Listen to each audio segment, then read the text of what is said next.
สบายดีพ่อแม่พี่น้องอ้าวป่าลุงทุกคนเด้อวันนี้เฮาสิมากินอ้อมงัวเนาะอ้อมงัวใส่เบิ่งใส่ซีน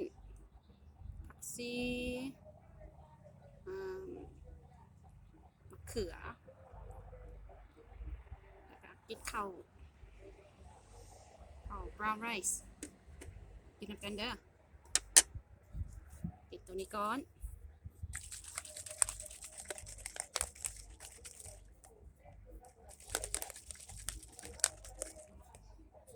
กินกัน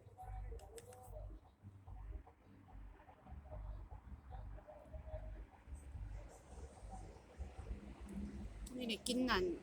อยู่นอกเฮือนอยู่ซานนอกเฮือนใกล้ใกล้หนทางมันได้สิดังใช่ไหมคนกะเกี่ยวมีปาร์ตี้กันเด้อมันก็สิดังหน่อยเดียวเท่น้ำปัน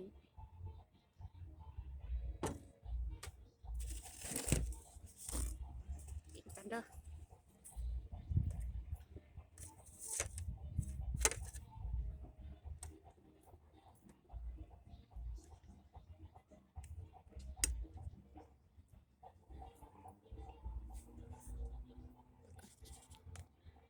เป็นบ่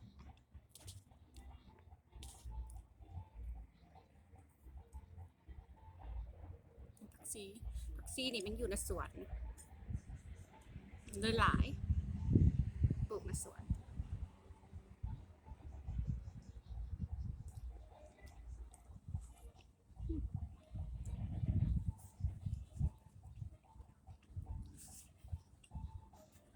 แบบนะ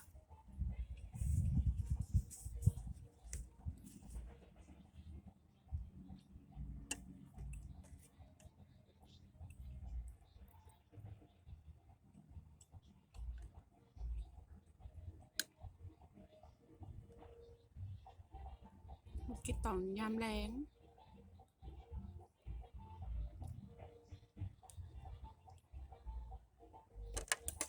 โมง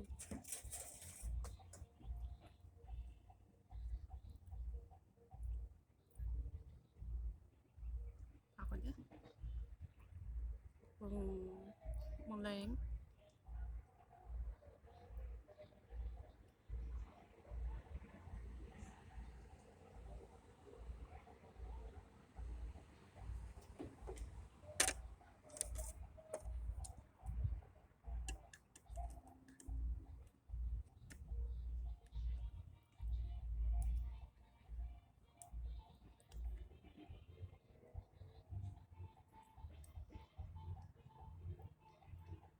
กินแล้วเราเสียม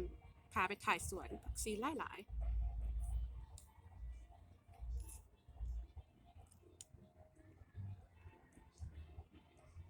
ใส่สินนัวนี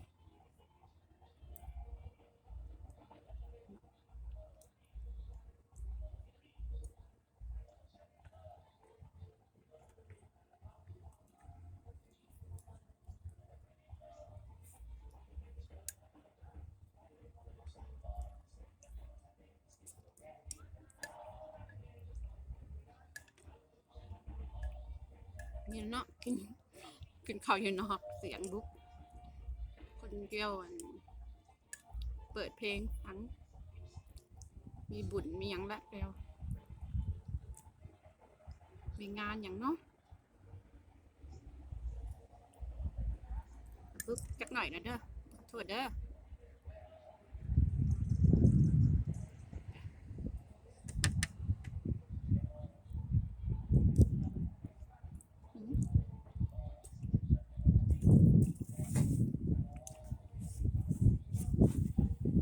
ก็ลมน้ำอยู่เนาะ